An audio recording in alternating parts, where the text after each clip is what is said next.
හරි අයවන් අද අපි හම් වෙන්නේ අලුත් පාඩමකින් 22 එලෙවල් කරන දරුවන්ට රේඛීය චලිතය ඒ කියන්නේ ඇත්තටම දැන් ව්‍යවහාරික ගණිතය කියන කොටසේ සංයුක්ත ගණිතයේ ව්‍යවහාරික ගණිතය කියන කොටසේ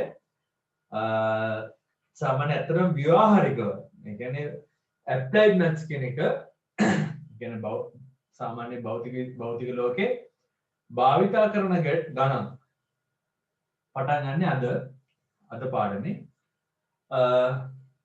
ඒකට ඉස්සෙල්ලාම රේඛීය චලිත නැත්නම් චලනය වෙන වස්තු හරිද රේඛීය පත ඔස්සේ චලනය වෙන වස්තු ගැනයි කතා කරන්නේ. ඒකෙදි රේඛීය ගත්තාම මේ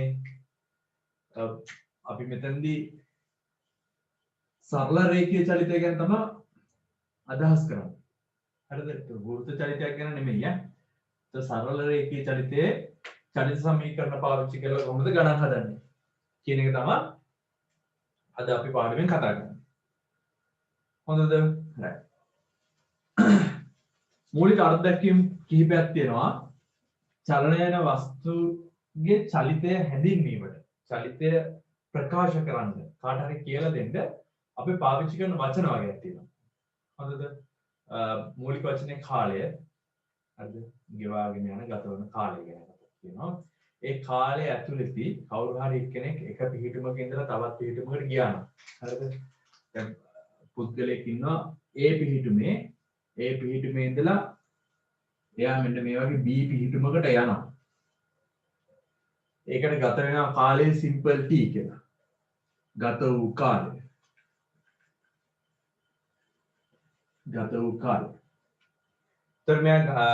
මෙන්න මේ වගේ පාරක නම් ගියේ ඔය විදිහේ පාරක නම් ගියේ එයා ගෙවාගෙන ගිය දුර මේ තියෙන්නේ ගෙවාගෙන ගිය දුර අපි ඒකට සාමාන්‍ය ඉංග්‍රීසියෙන් කියන්නේ distance එක කියලා. distance එක කියලා අපි දානවා simple D කියලා. ඊට පස්සේ අප ගත වූ කාලයට අපි කියන්නේ time කියලා. simple D දාන්නේ. ගෙවාගෙන ගිය දුර. ඊට පස්සේ එයාගේ ඇත්තටම අහස් දුර. හරි අහස් දුර කියලා කියන්නේ පුතේ එයා ඉන්න තැන ඉඳන් එයා යන තැනට. අහසෙන් නම් බලපුවම තියෙන සරල රේඛීය දුර. එයා අහස් පුරක නැගලා ගියා නම් ওই විදිහට. ප්ලේන් එක ගියා නම් ඒ විදිහට. ඔය වගේ. එතකොට මෙන්න මේ දුරට සරල රේඛීය දුරට කියනවා. හරිද? සරල රේඛීය දුර නැත්නම් අපි ඔකට කියන විස්ථාපනය කියලා. විස්ථාපනය. ඔකට අපි ඉංග්‍රීසියෙන් කියන්නේ ඩිස්ප්ලේස්මන්ට් එක කියලා.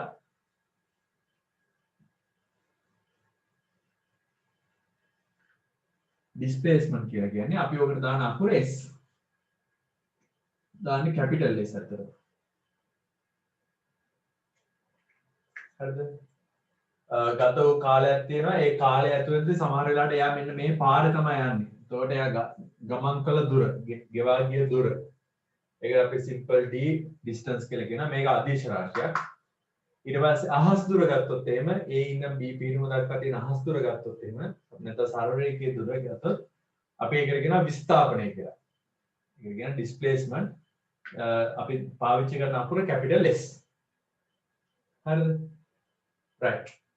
මෙන්න මේ කාරණා ටික අදාළව පුංචි නෝට් එකක් ලියාගමු. නෝට් එකක් ලියලා අපි ඊට පස්සේ කතා කරනවා වේගය, ප්‍රවේගය, ත්වරණය කියන රාශි කොයි විදිහට හැසිරෙන්නේ කියලා. ලියාගන්න පුතේ පාඩමේ මාතෘකාව රේඛීය චලිතය, සරල රේඛීය චලිතය අනුමාතෘකාව චලිත සමීකරණ. රේඛීය චලිතය තමයි සරල රේඛීය චලිතය තමයි පාඩමේ නම. ඒකේ යටතේ අනුමාතෘකාව චලිත සමීකරණ කියලා ලියලා මේ රූප සරණ ගන්නකො.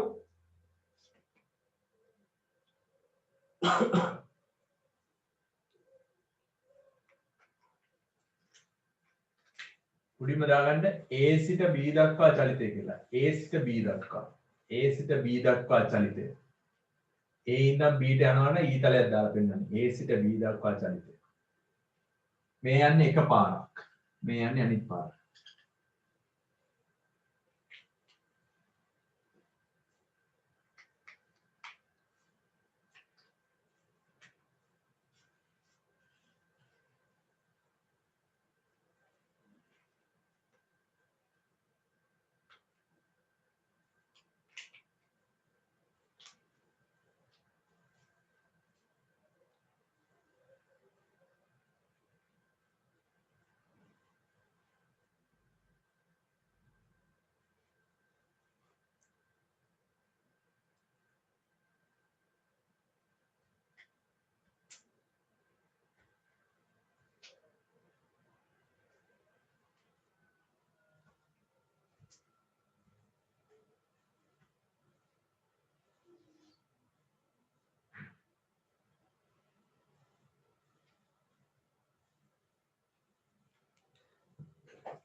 ඊට පස්සේ දැන් ඒ වලින් පිටත් වෙනවා නම් කවුරු හරි එක්කෙනෙක් අපි හිතමු මෙන්න මේ වගේ වස්තුවක් තියෙනවා.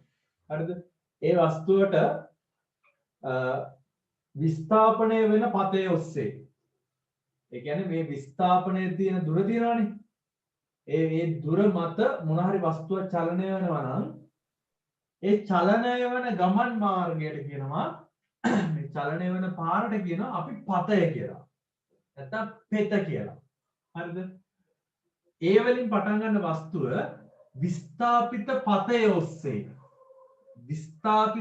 ඔස්සේ නැත්නම් විස්ථාපිත පෙත ඔස්සේ හරිද ගමන් කරනකොට අපි හිතමු මේ වස්තුවට ආරම්භයේ තිබ්බ ප්‍රවේගය simple u හරිද ආරම්භක ප්‍රවේගය මොකක්ද මේ ප්‍රවේගය කියන්නේ කියලා කියන්නේ ප්‍රවේගය අපි කියනවා initial velocity ඉංග්‍රීසියෙන් කියන්නේ velocity කියලා උන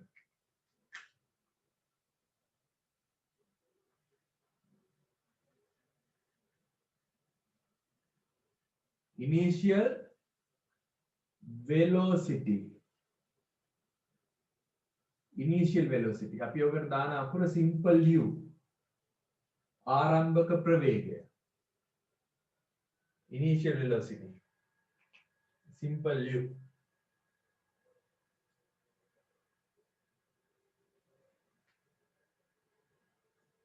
හරිද මම මේ වචන වල තේරුම් කියනවා එයා ගමන් මාර්ගයේ ඉවර වෙන වෙලාවේදී ඒ කියන්නේ ඉවර වෙන වෙලාව කියන්නේ මෙන්න මේ b පහු කරනකොට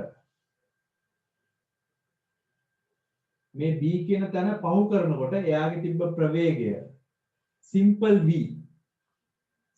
v මේක simple u මේක simple v අතර simple v තියෙනවා ඒකට අපි දානවා අවසන් ප්‍රවේගය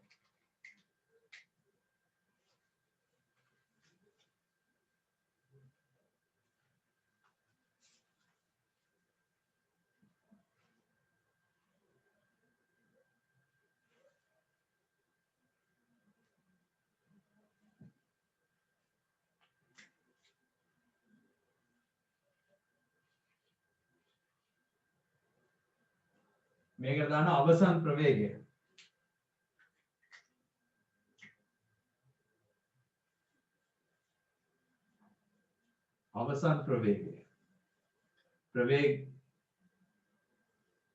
අවසන් ප්‍රවේගය පියෝඩි ඉංග්‍රීසියෙන් දාන්නේ final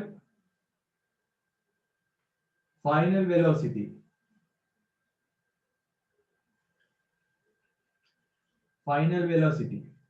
දාන අකුර simple v අපි සාමාන්‍යයෙන් මෙන්න මේ ලියන්නේ capital V simple v ලියනකොට චුට්ටක් පටන් ගන්න කොටස ඇද කරලා ලියන්නේ හොඳද capital V ඔය විදිහට ලියන්නේ simple v ලියනකොට පොඩ්ඩක් ඇද කරලා ලියන්නේ ඔය විදිහට දෙකේ වෙනසක් ඔයාලට පැහැදිලිව පේන්නේ නැති වෙන මෙතන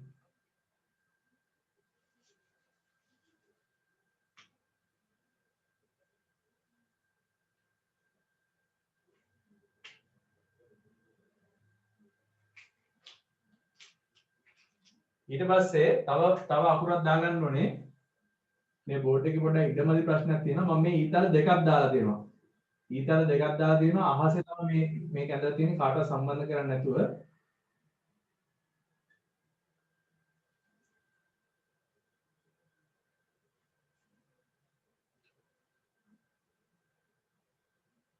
ඒකට කියනවා ත්වරණය කියලා ත්වරණය මොකද දාන්නේ ඇක්සලරේෂන්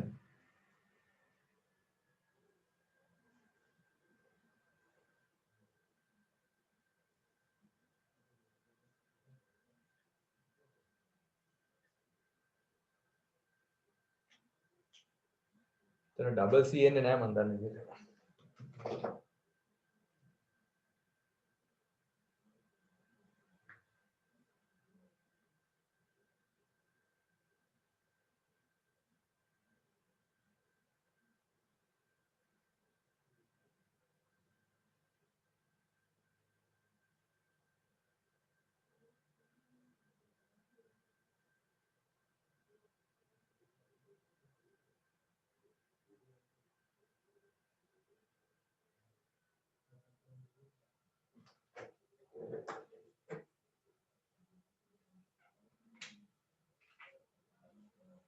නිකම්ම නෙවෙයි acceleration ඒකට අපි දාන අකුර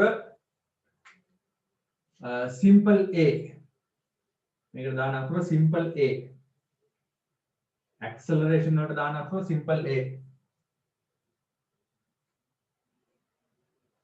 හරිද මේ දාගත්ත අවසන් ප්‍රවේගය ආරම්භක ප්‍රවේගය සහ ත්වරණය කියන කොටසොත් අර රූප සටහනේ අපහැදිලි නොවන විදිහට ලකුණු කරලා රූප සටහනට යටින් පුතේ මෙන්න මේ වචන ටික ලියා ගන්න. කාලය වෙනුවට අපි දාන්නේ t. විස්ථාපනයට දාන්නේ අපි පාවිච්චි කරන්නේ කැපිටල් S. ප්‍රවේගය ඒකේ ආරම්භක අවස්ථාව. ආරම්භක එක්කෙනාට දාන්නේ u අවසන් එක්කෙනාට දාන්නේ v ත්වරණය කියන එක්කෙනාට ත්වරණයට අපි දාන්නේ simple a ඔන්න ඔය අකුරු ටික ඒ රූප සරණට යටින් ලියා ගන්න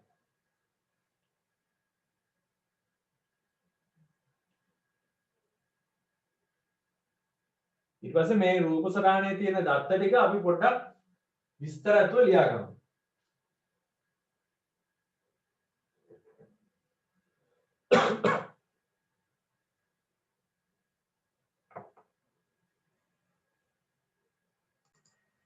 right.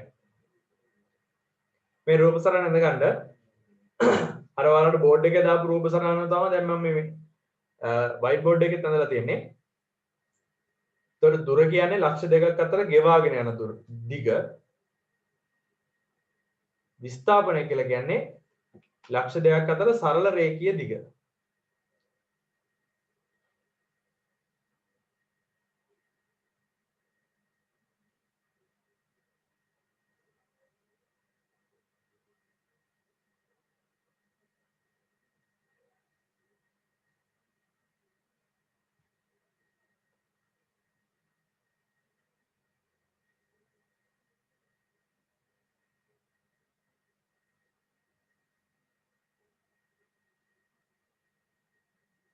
වේගයට අපි ඉංග්‍රීසියෙන් කියන්නේ ස්පීඩ් එක කියලා.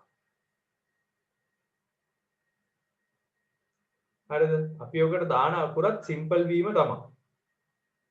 හරිද? මේකට අපි අර්ථ දැක්වීමේදී කියන්නේ පුතේ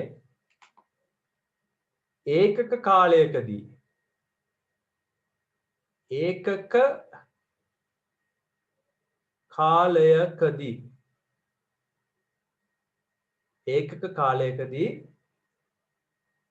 ගමන් කරන දුර. හරිද? ඒකක කාලයකදී ගමන් කරන දුර. හරිද? ඒක කාලයකදී ගමන් කරන දුර. එතකොට ඔයාලා එතකොට පුංචි දෙයක් දැනගෙන ඉන්න ඕනේ. කාලය මනින ඒකකය.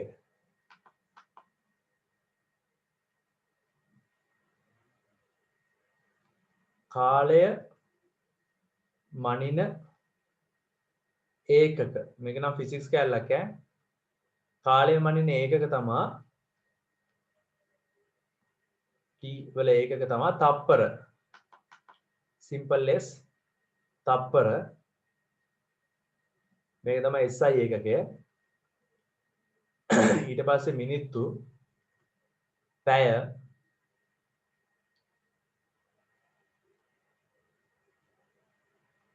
ඕනනම් දින, මාස, වර්ෂ එහෙම ගන්නත් පුළුවන් ඈ. දින, මාස, වර්ෂ ඕවා ගන්නත් පුළුවන්. හැබැයි ඒවා අපි සාමාන්‍යයෙන් ගණන් හදන්න එහෙම පාවිච්චි කරන්නේ නැහැ. දින කොච්චරක් ගියාද කියලා. සාමාන්‍යයෙන් මේ තුන් දෙනා තමයි පාවිච්චි කරන්නේ. ඊට පස්සේ අපි කතා කරවුවොත් එහෙම දැන් දුර මනිනේවා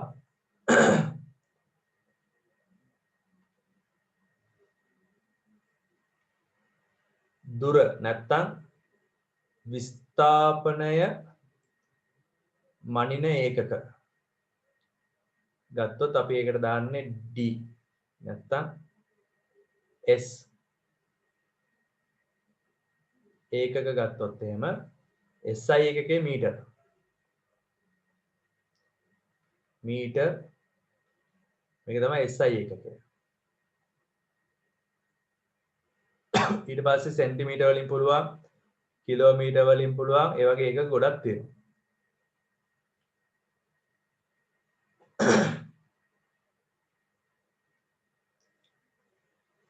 එතකොට දැන් ඒක කාලයකදී ගමන් කරන දුර කියන එක්කෙනාගේ වේගය කියන එක්කෙනා ලියන්න පුළුවන්.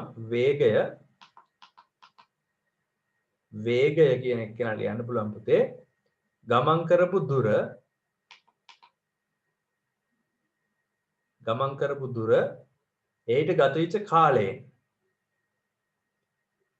කාලයෙන් බෙදලා මෙන්න මේ විදිහට අපිට සමීකරණයක් ගොඩනගන්න පුළුවන්.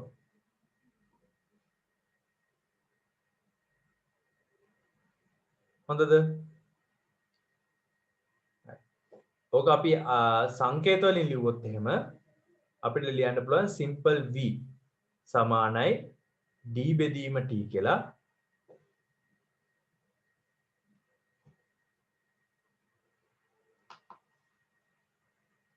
ඕක අපිට ලියලා කොටු කරගන්න පුළුවන්.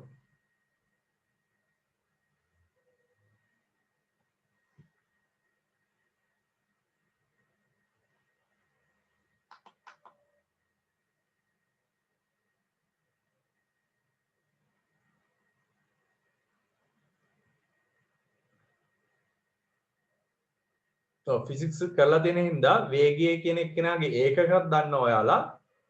මානක් දන්නවා. ඔයාලා ලියන්න පුළුවන් මීටර්. දුර මනින්නේ මීටර වලින් හින්දා, කාලය මනින්නේ තප්පර වලින් හින්දා අපිට ලියන්න පුළුවන් මේක මීටර්. මේ s කියන එක්කෙනා උඩට අර ගන්නවා. s උඩට ගත්තාම s වල පළවෙනි බලයනේ තියෙන්නේ මෙතන. ඒක ඍණ 1 වෙනවා. ms ඍණ 1ක් වෙනවා. හරිද? තව ඒකක තියෙන ඕන තරම්. හරිද? කිලෝමීටර් තප්පරයට. හරිද?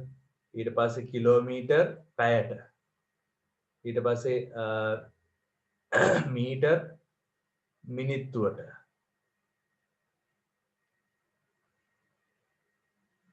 හරිද? ඔය වගේ ඒකක රාශියක් අපිට හොයාගන්න පුළුවන්. මේක තමයි SI ඒකකය. ms ඍණ එක තමයි SI ඒකකය. මෙරි ලියන්න පුතේ.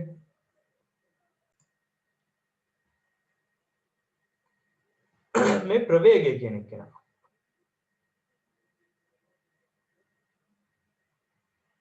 ප්‍රවේගය කියලා කියන්නේ පුතේ අපි ඔකට දාන්නේ සාධාරණව දාන්නේ simple u. ඒ කියන්නේ ඕනම වෙලාවකට ප්‍රවේගයක් ලියනවනම් අපි දාන්නේ simple u. නැත්නම් ආරම්භක ප්‍රවේගයට simple u, අවසාන ප්‍රවේගයට simple v. ඔය අකුරු දෙකම පාවිච්චි කරනවා. හරිද? මේකට අපි ලියන්නේ මේකේ අර්ථ දැක්වීම තමයි ඒකක කාලයකදී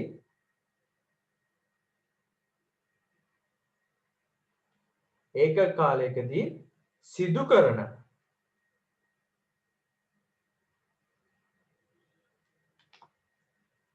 ඒක කාලයකදී සිදු කරන විස්ථාපනය ඒක කාලයකදී සිදු කරන විස්ථාපනය. එතකොට මේ සමීකරණයම තමයි විශේෂයක් වෙන්නේ දුර වෙනුවට මෙතෙන්දී පාවිච්චි කරන්නේ විස්ථාපනය.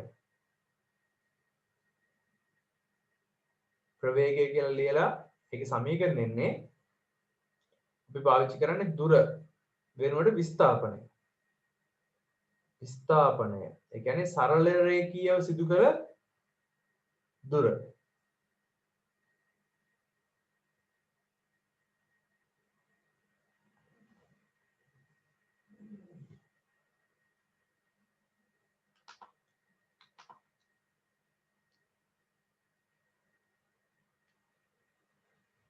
ඒක මට ලියන්න පුළුවන් මේ විදිහට මම ඒක දාන්න u සමානයි s බෙදීම t කියලා මේ සමීකරණය පාවිච්චි කරනවා. මේකේ s උක්ත කරලා s සමානයි ut කියලා සමීකරණයකුත් පාවිච්චි කරනවා. උගක් කරලා s සමානයි ut කියන එක තමයි ප්‍රසිද්ධ.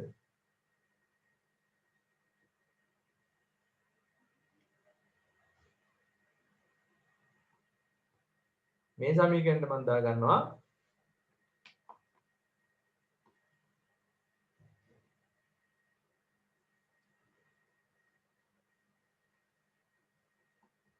පළවෙනි සමීකරණය. s සමානයි ut කියන සමීකරණයට දා ගන්නවා මම පළවෙනි සමීකරණය කියලා.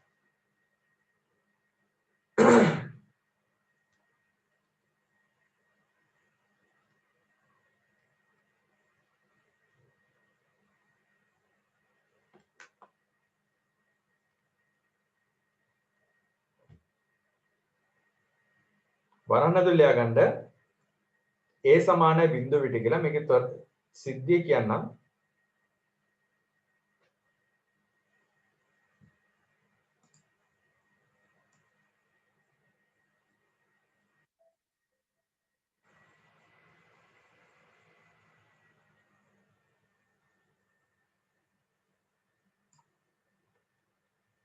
මෙයාගේ ඒකක ගත්තොත් එහෙම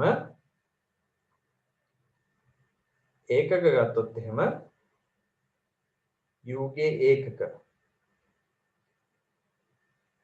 ඒකක ගත්තොත් එහෙම මේකෙත් එන්නේ SI ඒකකයේ මීටර් තප්පරයටම තමයි. මේ තමයි SI ඒකකය. ඊට අමතරව අනිත් ඒකකක් තියෙනවා. ඊට අමතරව කිලෝමීටර් තප්පරයට කිලෝමීටර් පැයට ඔය වගේ ඒකක තියෙනවා.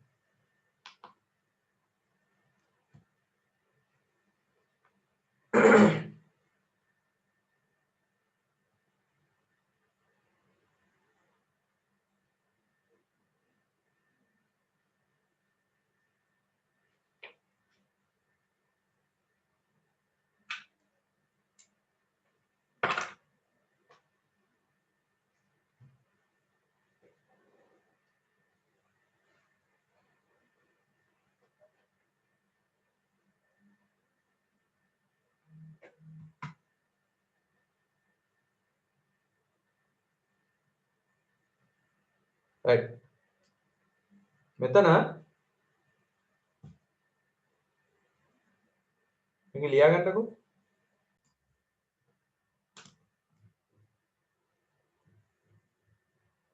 දැන් මේ පෙන්නලා තියෙන රූප සරහනේ පැහැදිලිව පේනවා මේ ප්‍රවේගය කියන එක්කෙනා පටන් ගන්නකොට එක ප්‍රවේගයක් තිබිලා වෙලා ඉවර වෙනකොට තව ප්‍රවේගයක් තිබිලා තියෙනවා. හරිද? ප්‍රවේගය පොඩ්ඩක් වෙනස් වෙලා තියෙනවා. ඔය ප්‍රවේගය කියන එක්කෙනා වෙනස් වීම සම්බන්ධව රාශියක් තියෙනවා. ඒකට තමයි අපි කියන්නේ ත්වරණය කියලා.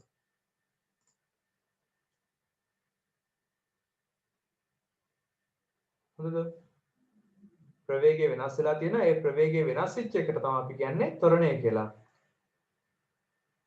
ත්වරණයේ අර්ථ දැක්වීම මේ විදිහයි. ත්වරණය අපි දාන අකුර සිම්පල් A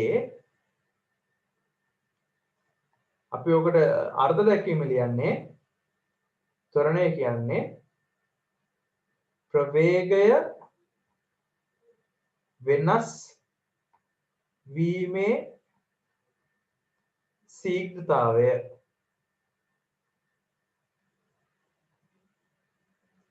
ප්‍රවේගය වෙනස් වීමේ ශීඝ්‍රතාවය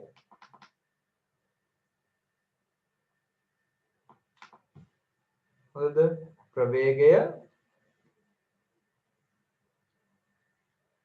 වෙනස් වීමේ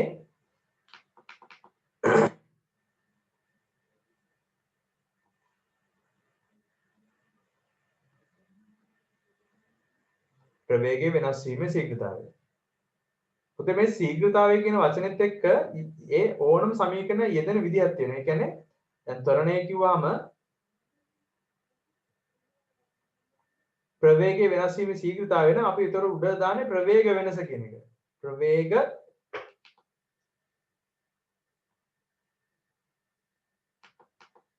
ප්‍රවේග වෙනස ඒ සඳහා ගත වෙච්ච කාලය. ඕනම ශීඝ්‍රතා සමීකරණ ලියන්නේ එහෙමයි. මොනවා හරි දෙයක් වෙනස් වුණා නම් ඒ වෙනසට ගත වෙච්ච කාලයෙන් බෙදනවා. ඕනම ශීඝ්‍රතා ගානක් හදද්දී ශීඝ්‍රතාවයක් කියලා අහලා තිබ්බොත් හොයන්න කියලා අපි කරන්නේ මොනවා හරි වෙච්ච වෙනසක් ඒ සඳහා ගත වෙච්ච කාලයෙන් බෙදනවා.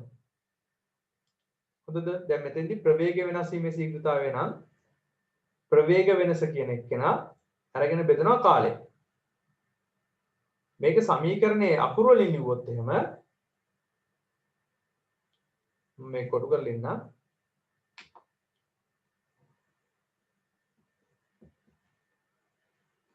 අකුරු වලින් ලිව්වොත් එහෙම ඒක ලියවෙන්නේ පුතේ මේ විදිහට.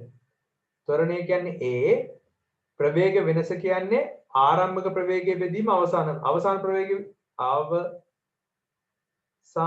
ප්‍රවේගය අඩු කිරීම ආරම්භක ප්‍රවේගය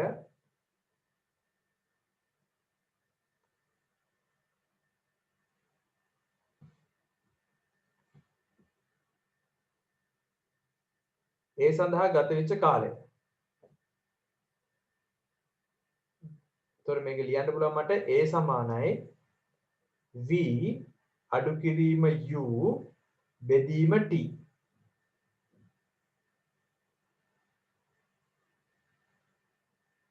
මේකෙදී ත්වරණය කියන්නේ දෛශික රාශියක් හින්දා ඒ කියන්නේ විශාලත්වය සහ දිශාවක් තියෙන රාශියක් හින්දා මම මේක ත්වරණ සමීකරණේ දාන්නේ මෙන්න මේ දිශාවට.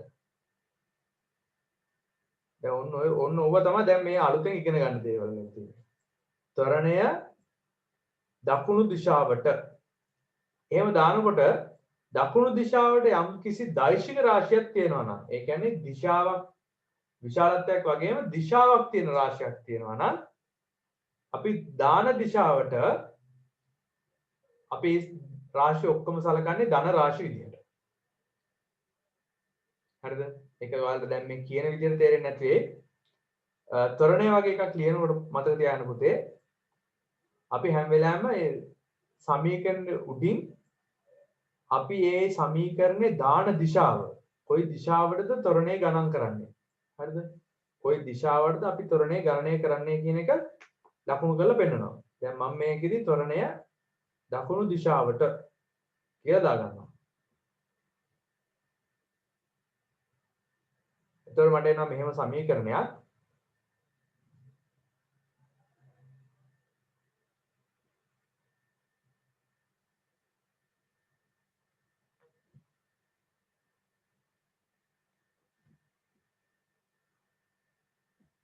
මේ සමීකරණයෙන් මට පුළුවන් පොඩ්ඩක් සරල කරලා සමීකරණයක් ලියන්න.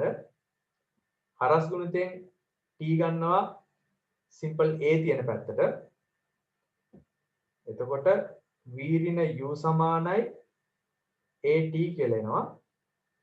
ඊට පස්සේ v කියන එක කෙනා ලියන්න පුළුවන් u ධන at කියලා.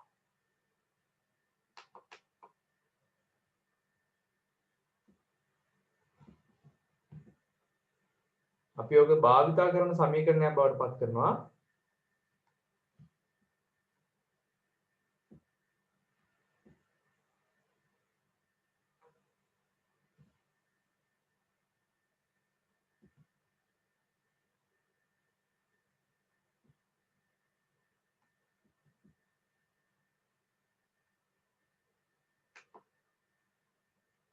මේ තියෙන අපේ දෙවෙනි සමීකරණය.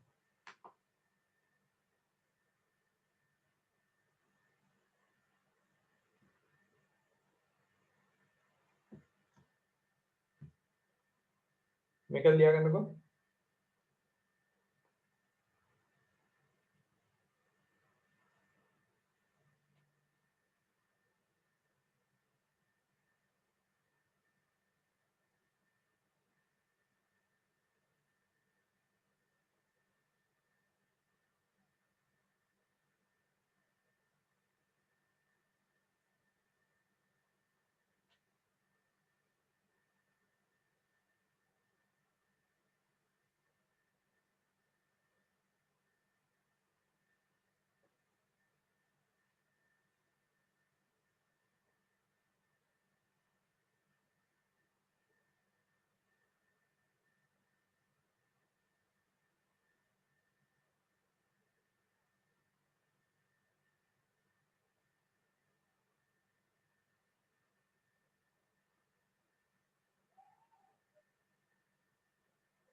මේ රූපසාරණයට යටින් ලියා ගන්න මේ විදිහට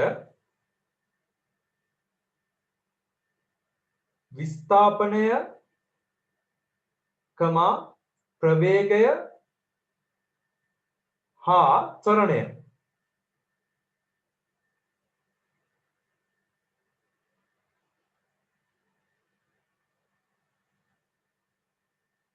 රාශි තුනම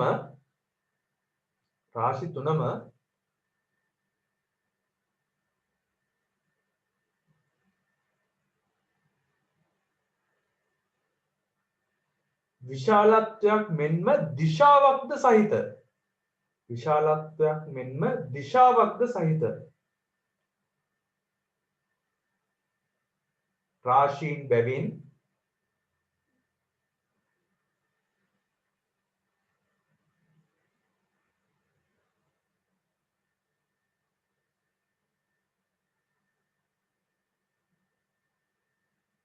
එම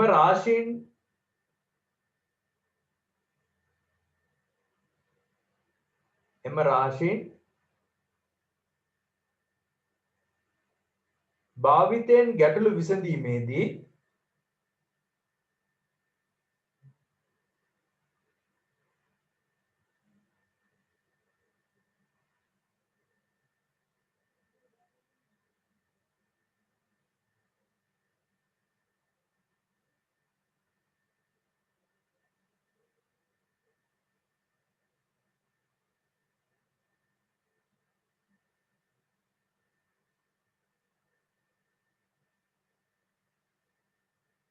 තෝරා ගනු ලබන දිශාවක්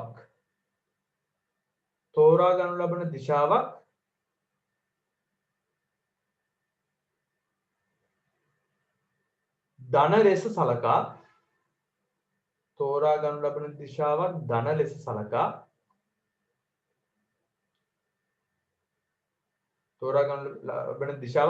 සලකන්න කියලා ලියන්න. එහෙම හොඳයි.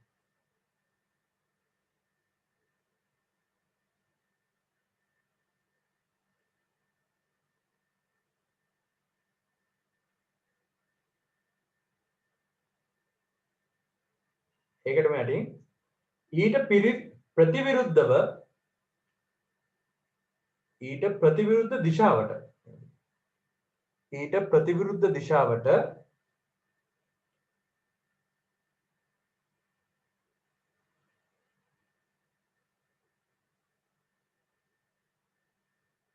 මෙම රාශියක් හෝ කිහිපයක්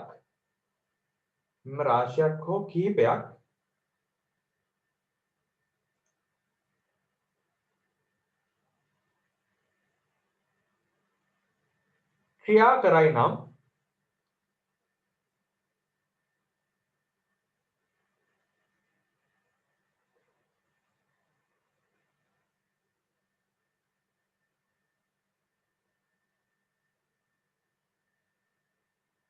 ඒවා ඍණ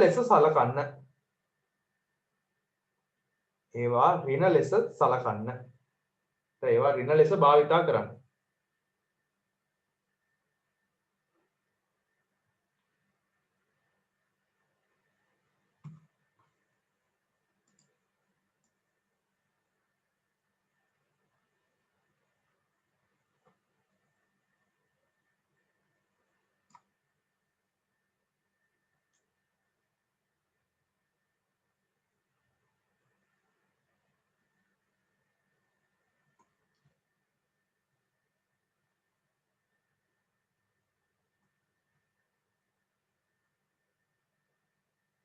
ඊට පස්සේ ආය ලියා ගන්න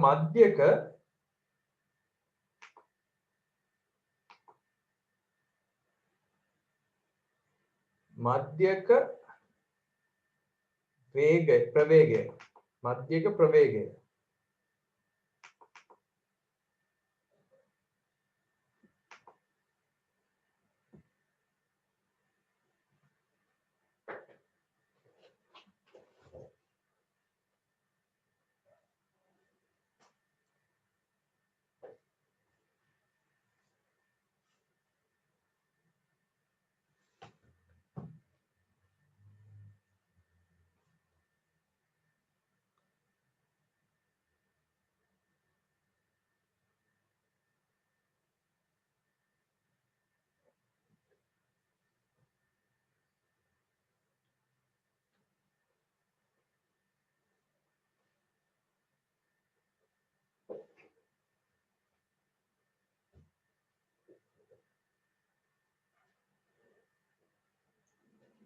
ඒක ලියා ගන්න පුතේ මධ්‍යක ප්‍රවේගයට අකුරක් නැහැ. අපි ඒකට මේ ප්‍රකාශනය පාවිච්චි කරන්නේ මධ්‍යක ප්‍රවේගය කියලා කියන්නේ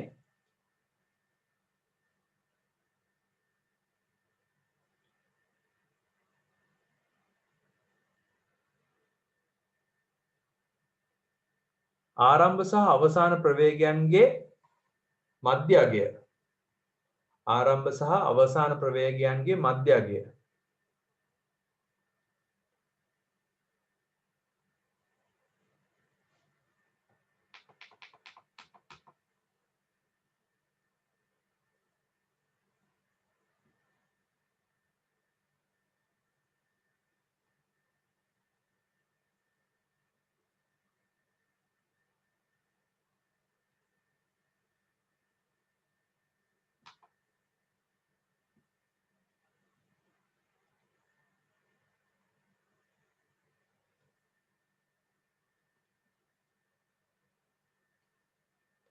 අවසාන ප්‍රවේගයයි ආරම්භක ප්‍රවේගයයි එකතු කරලා දෙකට බෙදනවා. ඒක තමයි මධ්‍යක ප්‍රවේගය කියලා කියන්නේ.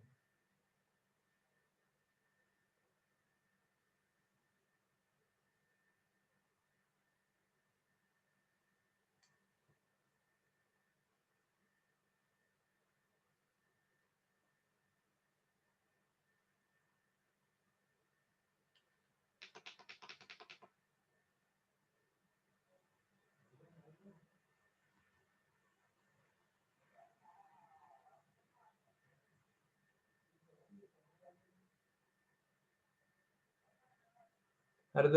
ඒකල මේ සමීකරණ ලියාගෙන මධ්‍යක ප්‍රවේගය කියන්නේ අවසාන ප්‍රවේගය ආරම්භ ප්‍රවේගය එකතු කරලා දෙකට බෙදනවා. මෙවිට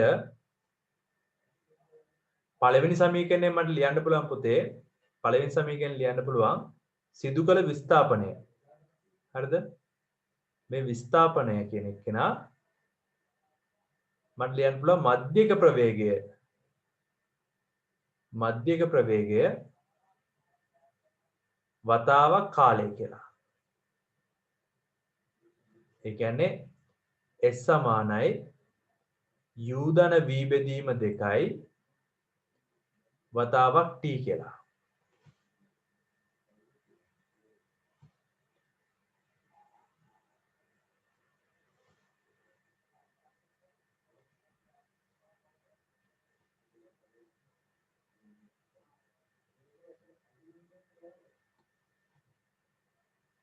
මේක මම දාගන්න තුන්වෙනි සමීකරණය කියලා. මේකෙත් මේ ත්වරණය බිඳුව නොවන වෙලාවකට පාවිච්චි කරන්න පුළුවන්.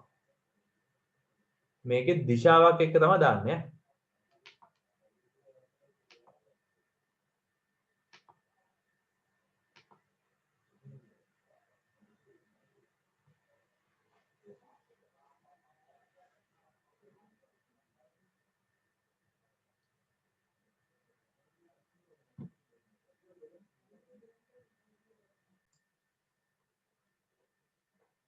මම ආයෙත් කියන්නම්. පද්ධතියක ත්වරණයක් නැත්තම් පද්ධතියක ප්‍රවේගයේ වෙනසක් වෙන්නේ නැත්තම් චලිතය පුරාට ප්‍රවේගයේ වෙනසක් වෙන්නේ නැත්තම් අපිට මෙන්න මේ සමීකරණය පාවිච්චි කරන්න පුළුවන්. කිසි අවුලක් නැහැ. ඒ කියන්නේ S සමාන ut කියලා ඉල්ල ඕන තැනකට පාවිච්චි කරන්න පුළුවන්. හැබැයි බැරි වෙලා හරි ත්වරණයක් තියෙනවා නම් ත්වරණයක් තියෙන පද්ධතියක මූලික විදියට රාශීන් පහක් වෙනස් වෙනවා. ඒක තමයි ආරම්භක ප්‍රවේගය, අවසාන ප්‍රවේගය, ත්වරණය, විස්ථාපනය, කාලය.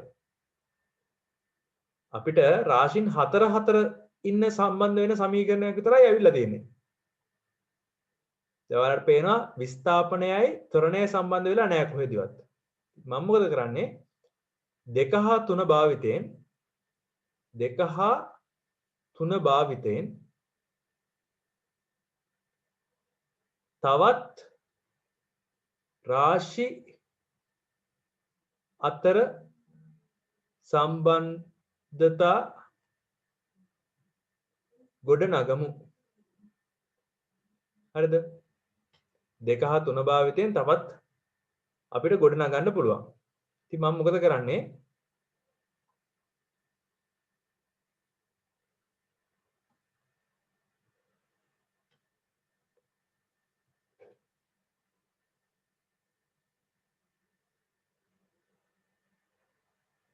තුනට දෙකෙන් ආදේශයක් දානවා. තුනට දෙකෙන් ආදේශයක් දානවා. ඒ කියන්නේ තුන්වෙනි සමීකරණය ලිව්වොත් එහෙම S සමානයි u ධන v බෙදීම 2 වතාවක් t වෙනුවට මේකට ආදේශ කරනවා v සමානයි u ධන at කියලා. ඒ කියන්නේ v කියන තැනට u ධන at අරගෙන ආදේශ කරනවා. බලමු ආදේශ කරලා. S සමානයි u ධන at බෙදීම 2 වතාවක් t කියලා එනවා. තව චුට්ටක් සුළු කරවුවොත් S සමානයි 2u ධන at බෙදීම 2 කියලා එනවා. S කියන එක්කෙනාගේ මේ u පොදු හරය දෙකේ ඉලක්කමක් තියෙනවානේ. ඒ පොදු හරය මම හරයන් දෙකකට ගලවලා ලිව්වොත් S සමානයි 2u බෙදීම 2යි 2u බෙදීම 2 එකතු කිරීම at බෙදීම 2 වතාවක් t කියලා එනවා. මේකේ දෙකේ ඉලක්කමට දෙකේ ඉලක්කම කැපිලා ගිහිල්ලා මට එනවා සමීකරණයක්. සමීකරණයක් එනවා S සමානයි ut ධන භාගයක් at වර්ගය කියලා. දැන් මට සම්බන්ධතාවයක් ආවා පුතේ. ඒ කියන්නේ ඒත් රාශි පහම නැහැ. ඒ වුණාට රාශි 4ක් තියෙනවා. මේකේ S උයි ත්වරණයයි අතර. ඒ කියන්නේ විස්ථාපනයයි ත්වරණයයි අතර සම්බන්ධයක් තියෙනවා. ඇත්තට මේ සමීකරණ ගොඩාක් බහුලව පාවිච්චි කරන සමීකරණයක්. මේකට අපි දාගමු 4 වෙනි සමීකරණය කියලා. අපි හුඟක් වෙලාවට ඔක් කියන්නේ S සමානයි ut ධන භාගය at වර්ගය දානවා කියලා. ඔකට අපි කියන්නේ S සමානයි ut ධන භාගය at වර්ගය දානවා කියලා. මේකත් දෛශික රාශියක් ඈ.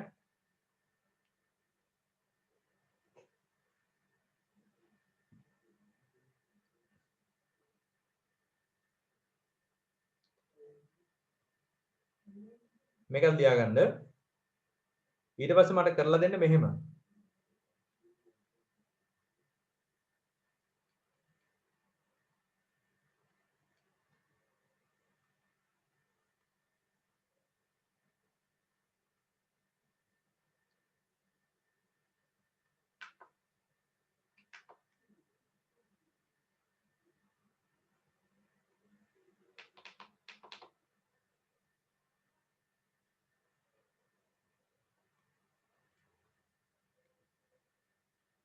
දැන් මම මේ කාලය අයින් කරගන්න කාලය අරගෙන ආදේශ කරනවා t සමානයි v ඍණ u බෙදීම a ආදේශ කළ සුළු කළ ගන්න බලන්න මේ සමීකරණේ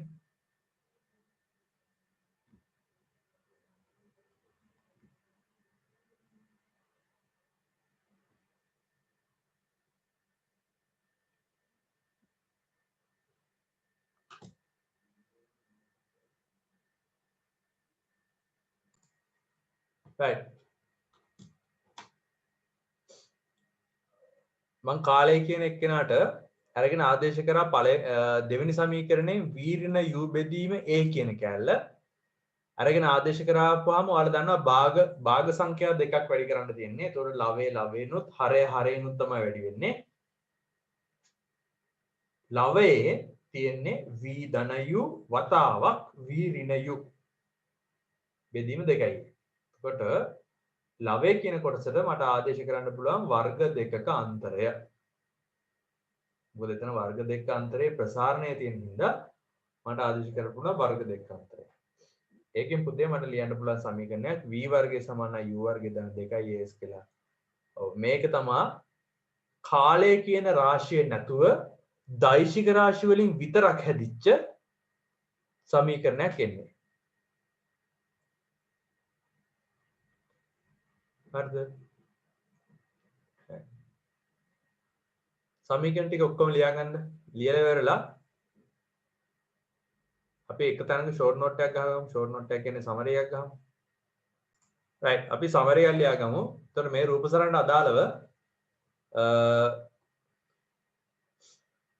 දල සටහනක් ගහගත්තොත් අපිට ලියන්න පුළුවන් ත්වරණයක් නැති වෙලාවට පද්ධතිය හැසිරෙන s සමානයි ut එක්ක විතරයි. ත්වරණයක් තියෙන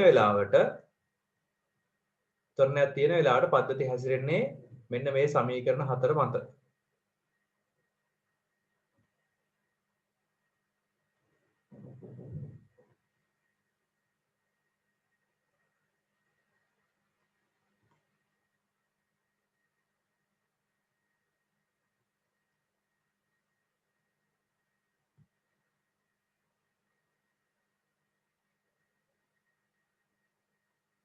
මේ ටික මත.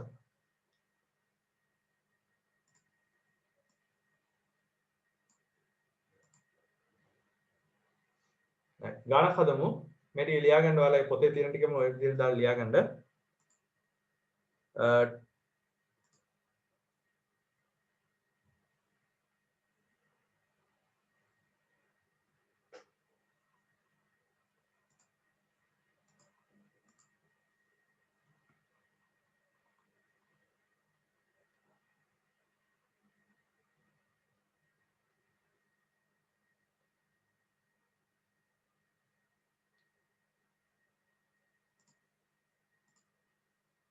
ඔයාලගේ මේ තියෙන පළවෙනිම ගාන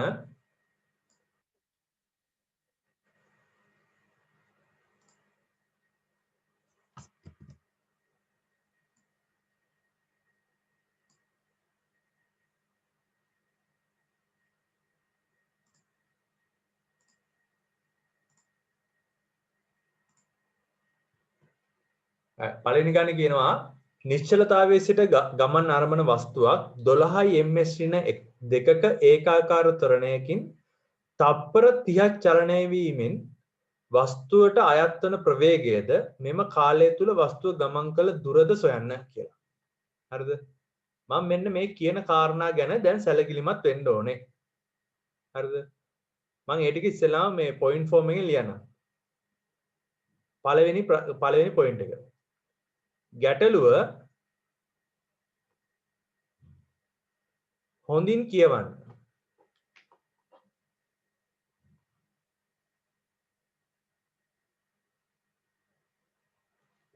ඊට පස්සේ ඒක ඇතුලේ තියෙන දත්ත හඳුනා ගන්න.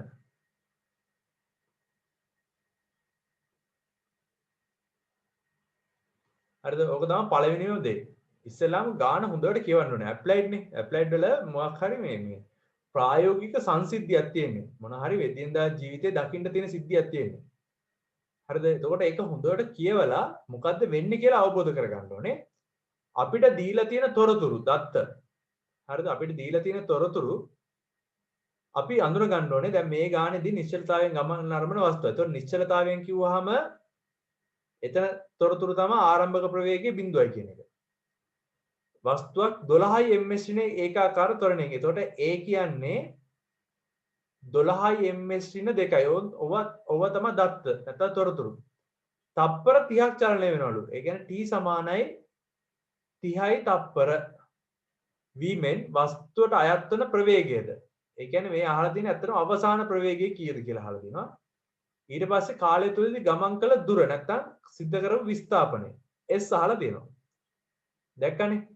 ගානක තියෙනවා රාශි 5ක්. ඒ කියන්නේ එක සිද්ධියකට එක පුංචි සිද්ධියකට අදාළව රාශි 5ක් තියෙනවා. ඒ රාශි 5න් 3ක් දීලා තව 2ක් අහනවා. ඒතර අපි දන්නවා සමීකරණ අපි දැන් ලියාගත්ත සමීකරණ වල තියෙන්නේ රාශි 4 4 4 4 සම්බන්ධ වෙන සමීකරණ 4ක් තමයි අපි හොයාගත්තේ. එතකොට අපිට පුළුවන් දීලා තියෙන රාශි 3ක් පාවිච්චි කරලා ඉතිරි රාශි දෙක හොයන්න සමීකරණ පාවිච්චි කරන්න. හරිද? එතකොට දැන් ඉස්සෙල්ලාම අපි කරන්නේ ගැටලුව හොඳින් කියුවා දත්ත ටික අඳුනගත්තා. ඊට පස්සේ දල රූපයක් අඳින්න.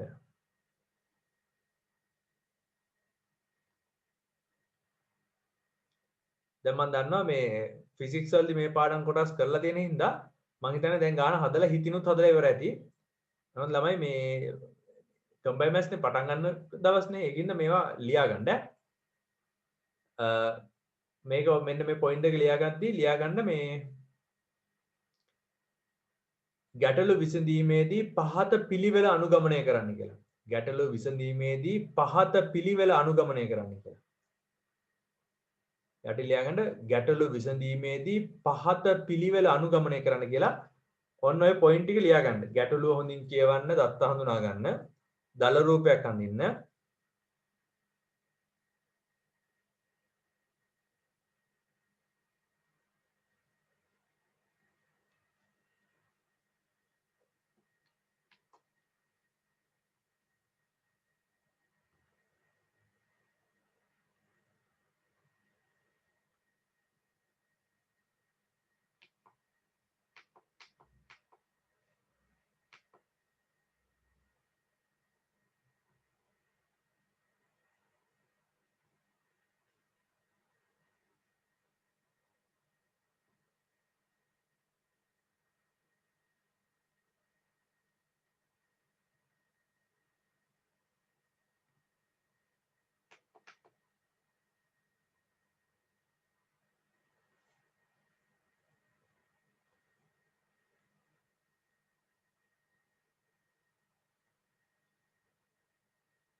right මම මේ කියපු පොයින්ට් එක අන්තිමේදී චලිත දිශාවන් ඔස්සේ චලිත සමීකරණ යොදමින් ගැටලුව විසඳන්න ඕනේ.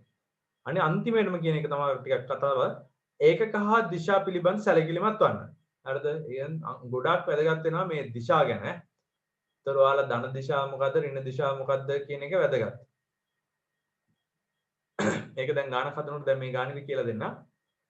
ඒකක හා දිශාව පිළිබඳ සැලකිලිමත් වන්න SI ඒකක වලින් ගැටලු විසඳීමේදී සෑම පියවරකටම ඒකක යෙදීම අවශ්‍ය වෙන්නේ නැහැ. හොඳයි. right ඔන්න ඔය පොයින්ට් හතර ලියන්න.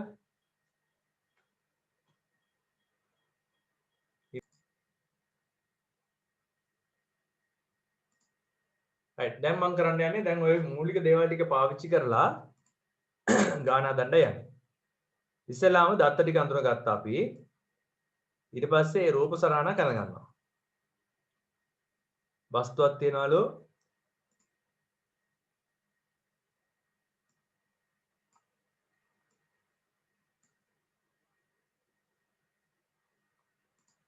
එයාගේ ආරම්භක ප්‍රවේගය ගත්තොත් ආරම්භක ප්‍රවේගය u සමානයි බිඳුවයි ms ඍණ 1යි. එයාගේ අවසාන ප්‍රවේගයක් මම දන්නේ නැත.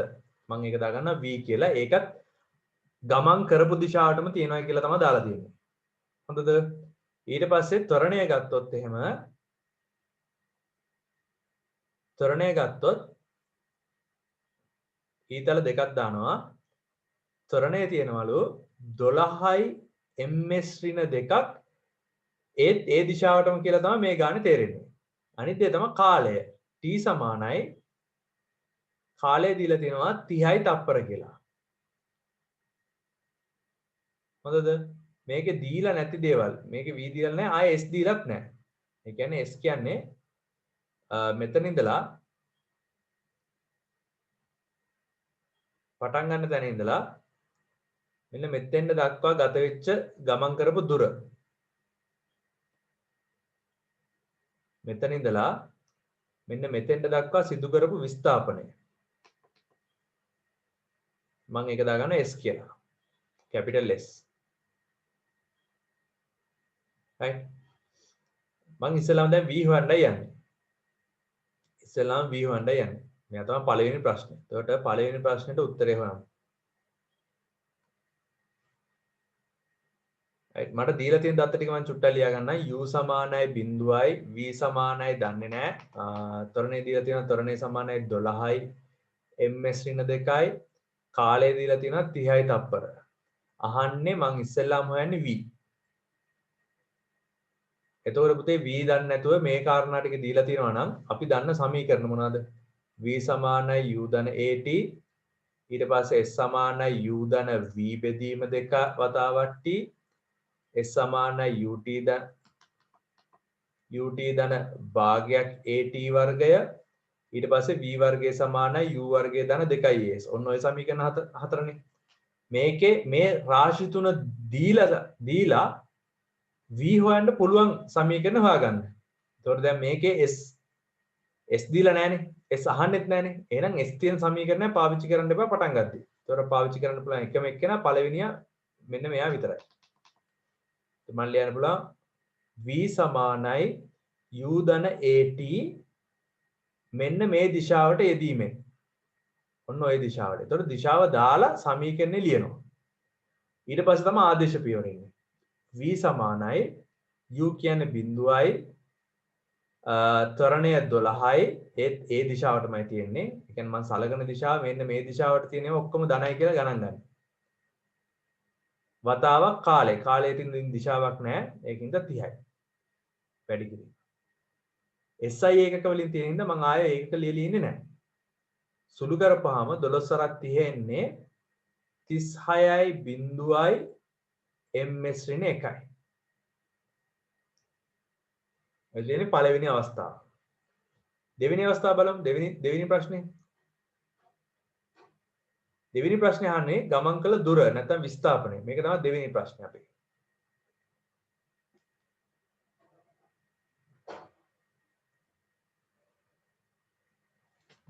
අපේ දෙවෙනි ප්‍රශ්නේ. දෙවෙනි ප්‍රශ්නේ දැන් ඒත් ඔයාලා දන්නවා දැන් u මේ දැන් මේ හැම පියවරකදීම දත්ත ලියන්න ඕනේ නැහැ. උනත් මම මේකට ලියන ඔයාලට පුරුදු වෙන්න ඕන හින්දා a සමානයි 12යි ms ඍණ 2යි t සමානයි 30යි. දැන් ඕන්න දත්තයක් විදිහට v තියෙනවා. හැබැයි ඒක පාවිච්චි කරන්න එපා. මොකද පටන් ගද්දි සුළු කිරීම වැරද්දක් තියෙනවද දන්නේ නැහනේ. අපෙන් අහන්නේ s. S තමයි අහන්නේ. මූලික දත්ත තුනක් දීලා තියෙනවා. S තමයි අහන්නේ. අවසාන ප්‍රවේගය දීලා නැති ඉතිරි ටික දීලා තියෙන කෙනේ තෝරගන්නවා. එතකොට අපිට තෝරගන්න පුළුවන් S සමානයි UT ධන භාගයක් AT වර්ගය. S සමානයි UT ධන භාගයක් AT වර්ගය පාවිච්චි කරනවා. ඒකත් දිශාවක් ඔස්සේ තමයි පාවිච්චි කරන්නේ. හොඳද? අනිවාර්යයෙන් මේ දිශාව කියන එක නා දාන්න ඕනේ. පාවිච්චි කරන සමීකරණයේ ඒක පාවිච්චි කරන දිශාවයි දාන්න. එතකොට S සමානයි U කියන්නේ බිඳුවයි බිඳුව වතාවක් බිඳුව එකතු කරා මොකව කාත් එක්කත් වැඩි කරා කියලා වැඩක් නැහැ බිඳුවයි භාගයේ වතාවක් ත්වරණය කියන්නේ 12යි කාලය 30යි 30 වර්ගය ඔය ආදේශ පියවර සුළු කරමු 12ට 2 කැපුණා 6යි 6 30 වර්ගයෙන් වැඩි කරපුවාම 54යි බිඳු 2යි මීටර් ඕක උත්තරේ ඕනනම් ඉතින් 5.4 කිලෝමීටර් කියලා ලියන්නත් ලිව්වත් වැරද්දක් නැහැ. මට ඇත්තටම දැන් මෙතන ඔයාලට ගණන් පිටු දෙකක ගණන් 25ක් 30ක් විතර දීලා තියෙනවා. මට උමනාව තියෙන්නේ මේ සමීකරණට ආදේශ කරලා උත්තරේ ගන්නවා කියන එක නෙමෙයි. ගොඩක් වැදගත් වෙන්නේ දිශාවක් එක්ක කොහොමද ගාන හදන්නේ? දල රූපෙත් එක්ක කොහොමද ගාන තේරුම් ගන්නේ? ඔන්න ඔය කාරණා කියලා දෙන්න. හොඳද? දැන් මේ පළවෙනි ගාන ඇත්තටම සරල ගොන් ගාන. අපි ඒ වුණාට ඔය මේ පැහැදිලි කරලා ඔය කියලා දුන්නේ ඔය අඩුපාඩු තියාගන්න එපා. හොඳද? තමන් පාවිච්චි කරන සමීකරණය මොකක්ද කියලා දාන්න. ඒක අනිවාර්යෙන් එතනින් දාන්න ඒකේ දිශාව. මොන දිශාවට සලකලාද අපි දාන්නේ කියන එක. දැන් මේක පැහැදිලිව තේරෙනවා වම් පැත්තෙන් දකුණු පැත්තට යන වස්තුවක් කියලා. right? right. සුළු කිරීම ටික ලියා ගන්න පැහැදිලිව ලියා ගන්න.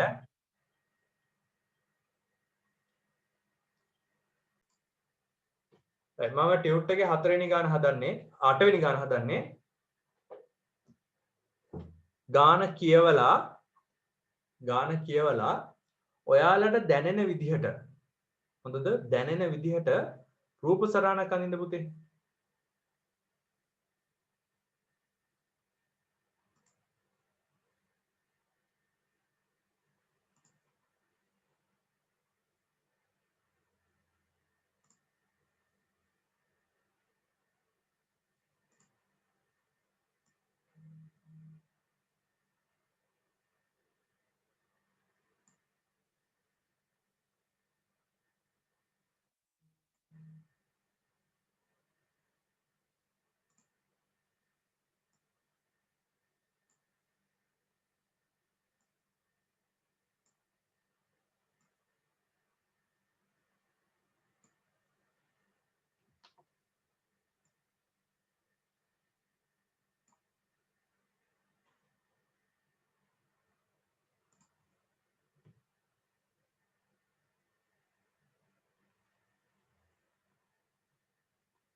හරි මම රූප සරණක් ඇඳා බලන්න නිශ්චලතාවයෙන් ආරම්භ වී ඒකාකාර ත්වරණය. ඒ කියන්නේ මේ චලිතේ පුරාවටම යන්නේ එකම ත්වරණය. ඒ කියන්නේ එකම ප්‍රවේග වෙනසක් තියෙනවා.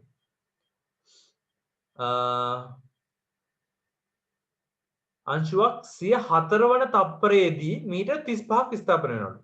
මෙයා 4 වෙනි තප්පරය ඇතුලේ මීටර් 35ක් විස්ථාපන වෙනවා. පුතේ මතක තියාගන්න පළවෙනි තප්පරේ ඉවර වෙනකොට තමයි අපි කියන්නේ 1යි කියලා. දෙවෙනි තප්පරේ ඉවර වෙනකොට තමයි අපි එතෙන්ට දාන්නේ 2යි කියලා. පහරිද? තුන්වෙනි තප්පරේ ඉවර වෙන වෙලාවේ තමයි 3යි කියලා ගණන් කරන්නේ. හරිද? ඒතර හතරවෙනි තප්පරේ ඉවර වෙන වෙලාවේ අපි 4යි කියලා ගණන් කරන්නේ. ඒ කියන්නේ තුන්වෙනි තප්පරෙත් හතරවෙනි තප්පරෙත් අතර කාලය. ඒ කියන්නේ මේ ලකුණු කරලා තියෙන කාලය තමයි හතරවෙනි තප්පරය වෙන්නේ. ඒ අතරතුර ගමන් කරලා තියෙනවා 35යි මීටර දුරක්.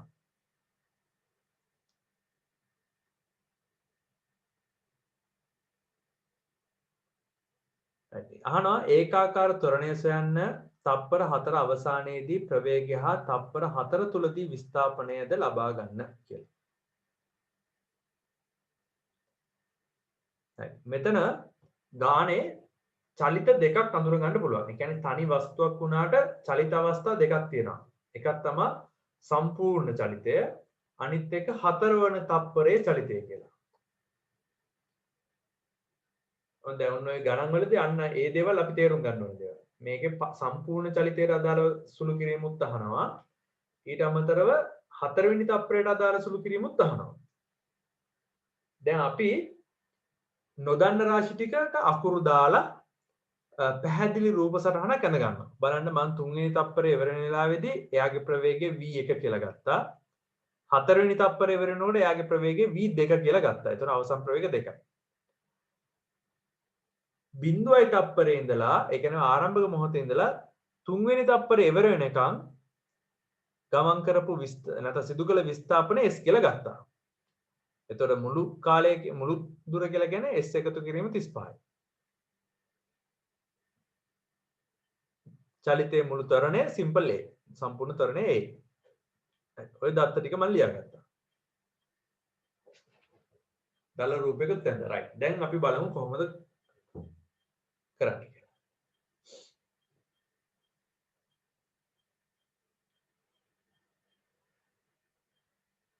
දල රූපය ඇඳලා ඉවරක් කරගන්න මම මේ දල රූපේ පොඩ්ඩක් පොඩි කරනවා දැන් ඈ.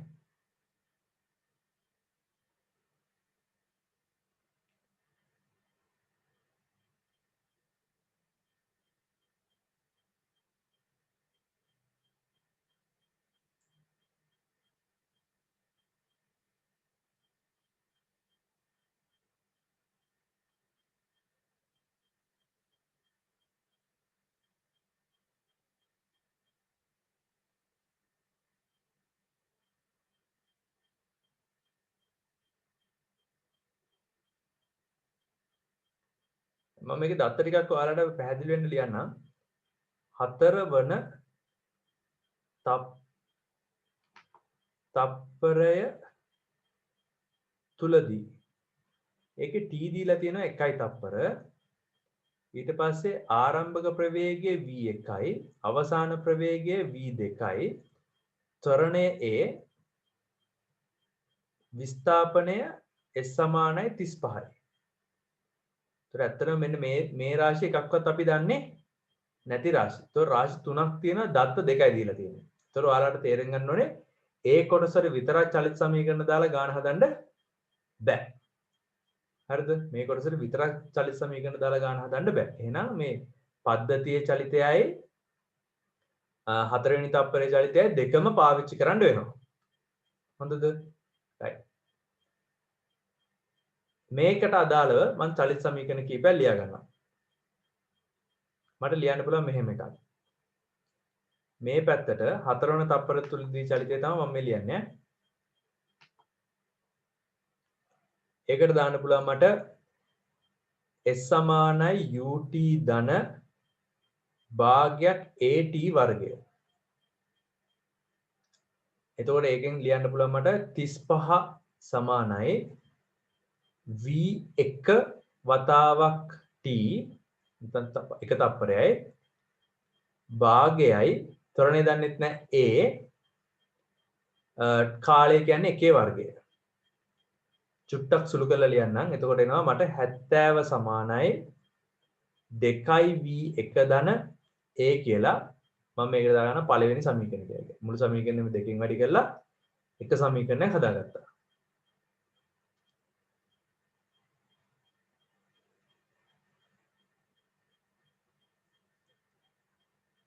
ඊට පස්සේ ආයෙ මට පුළුවන් ඒකටම s සමානයි u ධන v බෙදීම දෙක වතාවක් t දාගන්න. ඒතකොට මට ත්වරණේ නැතුව සමීකරණයක් එනවා. ඒකේ ලියන්න පුළුවන් 35 සමානයි v1 එකතු කිරීම v2 බෙදීම දෙක වතාවක් 1 කියලා. ඒකෙන් මට සමීකරණයක් ගන්න පුළුවන් පුතේ 70 සමානයි v1 එකතු කිරීම v2 කියලා. බලන්න. දැන් මට තියෙනවා නොදන්න රාශි 3ක් තියෙනවා. සමීකරණ දෙකයි තියෙන්නේ. පැහැදිලිද? නොදන්න රාශි 3ක් තියෙනවා නම් සමගාමී සමීකරණ 3ක් තියෙන්න ඕනේ විසඳන්න.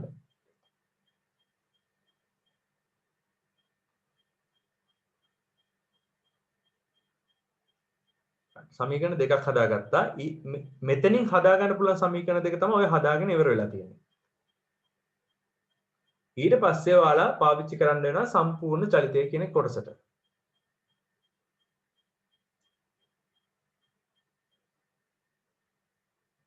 මාත් එක්කම හදාගෙන ඈ.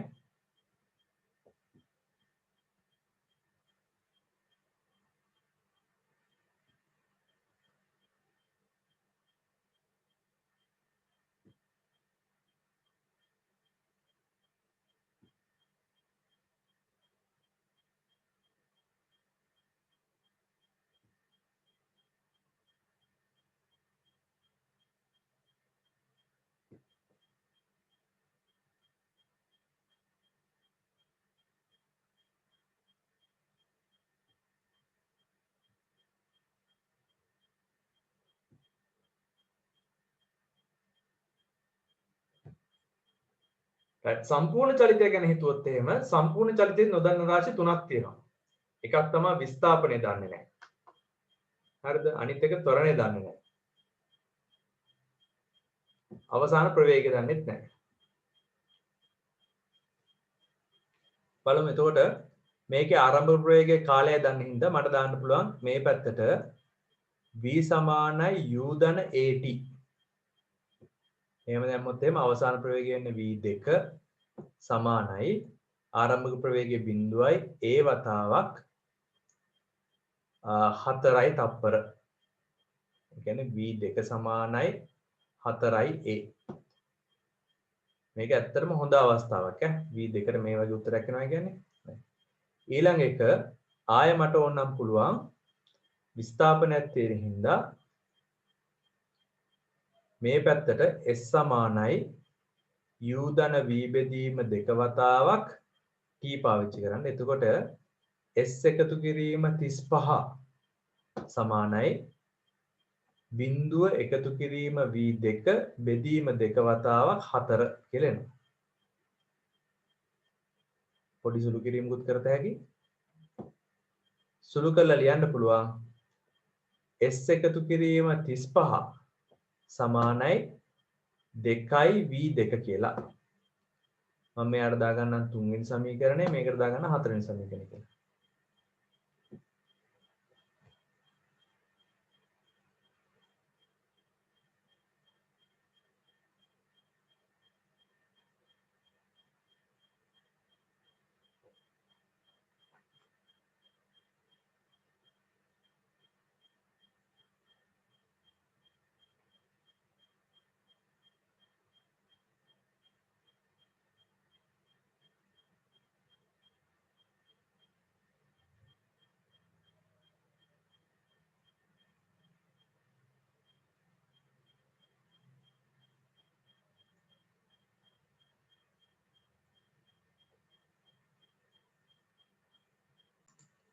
right මම දැන් පොඩි කරලා වෙලා දැන් ගාන හදාගෙන යන්නේ දෙවෙනි සමීකරණයට තුන්වෙනි සමීකරණයෙන් ආදේශයක් දානවා v2ට. එතකොට මට එනවා 4a කියලා. ඒක මම දාගන්න තුන්වෙනි සමීකරණය නැත්නම් දෙවෙනි සමීකරණේ ඩෑෂ් අවස්ථාව කියලා. හරිද? ඒතොර 70 සමානයි v1 ධන 4a කියලා තියෙනවා. මට පළවෙනි සමීකරණෙත් 70 සමානයි 2v1 ධන a කියලා තියෙනවා. මම මොකද කරන්නේ? පළවෙනි එකෙන් අරගෙන ආදේශයක් දානවා. එකෙන් 2 ඩෑෂ්ට ආදේශ. මයික්‍රොෆ්ට් සමානයි v1 එකතු කිරීම 4 වතාවක් 70 ඍණ 2යි v1 කියලා ලියත හැකියි. මම අර a කියන එක න උක්ත කරලා අරගෙන ආදේශ කරා. සුළු කරමු. එතකොට එනවා 70 සමානයි ඍණ v1 එකතු කිරීම 4 වතාවක් 70 අඩු කිරීම 8යි v1 කියලා. මම v1 ඒවා ටික එක පැත්තකට ගත්තාම 7යි v1 සමානයි 3 වතාවක් 70 කියලා එනවා. පුතේ මම මේක කරපු විදිහ චුට්ටක් කියන්නම්. මේ v1යි මේ 8යි v1යි සුළු කරපුවාම ඍණ 7යි v එන්නේ. හරිද? ඍණ 7යි v එනකොට ඒ ඍණ පැත්ත කට්ටිය ගන්නවා අනිත් පැත්තට. එතකොට 7යි v1 එනවා. ඊට පස්සේ මේ 70 ගන්නවා දකුණු අත පැත්තට. එතකොට මේ පැත්තේ 70 හතරක් තියෙනවා. මේ පැත්තේ 170ක් අනිත් පැත්තට ගියාම ඍණ වෙනවා. එතකොට 170ක් අඩු වෙනවා. එතකොට 3 වරක් 70. මට v1 කියන එක කෙනා ලියන්න පුළුවන් 3 වරක් 10 කියලා. මේ 7ෙන් බෙදලා. එතකොට උත්තරේ 30යි. 30යි ms වෙන එකයි කියලා උත්තරේ ගන්න පුළුවන්. ඒ වගේම දැන් එක්කෙනෙක් හොයාගත්තට පස්සේ ඊට පස්සේ දිගටම ඒවා පාවිච්චි කරන්න විතරයි තියෙන්නේ.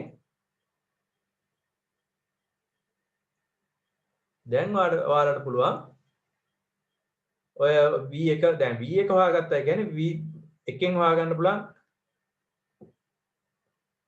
එකෙන් හොයාගන්න පුළුවන් 70 සමානයි දෙවතාවක් 30 එකතු කිරීම a. එතකොට a සමානයි 10යි ms ඍණ 1යි.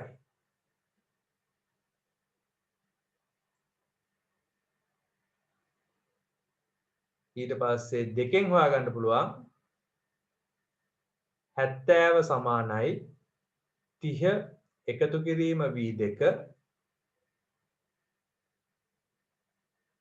v2 සමානයි 40යි ms ඍණ 1යි. ඒකෙන් 4ෙන් හොයාගන්න පුළුවන් s එකතු කිරීම 35 සමානයි දෙවතාවක් 40 s සමානයි 80 අඩු කිරීම 35 50යි 45යි මීටර්. බලන්නකෝ. දැන් මේ ගානේ එකම ගානේ චලිත අවස්ථා දෙකක් තිබ්බා. අපි මේ චලිත අවස්ථා දෙක වෙන වෙනම අඳුරගෙන ඒ අවස්ථා දෙකට වෙන වෙනම සමීකරණ යෙදුවා. ආපු සමගාමී සමීකරණ එකිනෙක සුළු කරලා ඒ කියන්නේ ඒ කට්ටිය අතර තමයි සුළු වෙන්නේ. ඒ කට්ටිය අතර සුළු වෙලා එක රාශියක් හොයාගත්තා. ඒ රාශියෙන් ඊට පස්සේ ඉතිරි ටික ඔක්කොම හොයාගෙන යත හැකියි.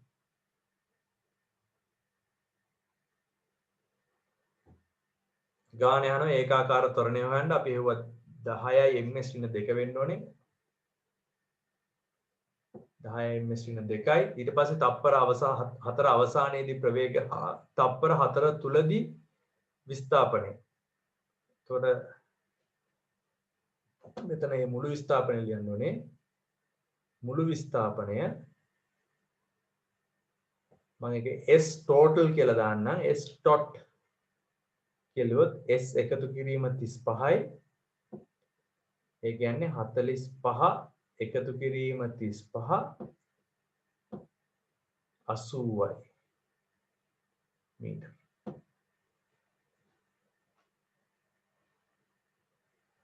මොන ඔය විදිහට ගණන් ටික හදන්න පුළුවන්. මතක තියාගන්න වස්තු දෙකක් තියෙන චලිතය ගැන අපි බ්‍රහස්පතින්දර කතා කරනවා. ඔයාලා මේකේ ගණන් ටික ඔය තියෙන පුංචි ගණන් ටික හදාගෙන යන්න. මේකේ ස්ක්‍රීන්ෂොට් එකක් පොඩ්ඩක් ගහගන්න පුතේ. හරි. ටියුට් එකේ මම හිතන්නේ ඉතිරි ගණන් ටිකත් ඔයාලට ලොකු අමාරුවක් වෙන්නේ නැහැ. මේ ගුරුත්වය යටතේ වැටෙන ගණන් තියෙනවා. සාමාන්‍යයෙන් ඔයාලා හදන්න try කරන්න මේ ගණන් 14ක් වගේ වෙනකම් හදන්න. ගණන් පොඩ්ඩයි තියෙන්නේ 30යි තියෙන්නේ ගණන් 30යි තියෙන්නේ. ගණන් 15ක් හදන්න ඉතිරි 15 අපි පස්සේ හදමු. එහෙම කරමු.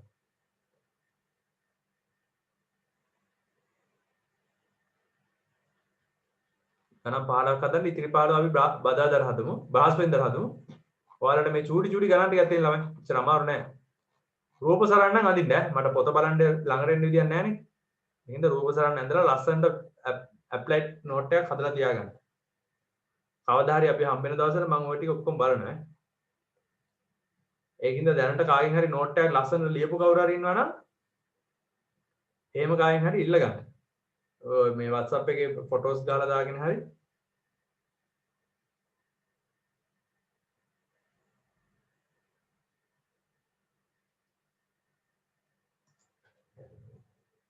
right. මම ක්ලාස් එක නවත්තනවා. ගණන් ටික හදන්න මම හිතන්නේ ගොඩාක් අමාරු නෑ. අපිට අපේ ගණන් දෙකයි හදන්න පුළුවන් මේ වෙලාව ඇතුළත. බ්‍රහස්පතින්දාට මේ වෙලාවටම ගණන් ටිකක් අපි හදමු. අමාරු ගණන් ටික මට පුළුවන් විදිහට ඉක්මනින් හදලා WhatsApp එකට දාන්න. හරි. අයිබෝල.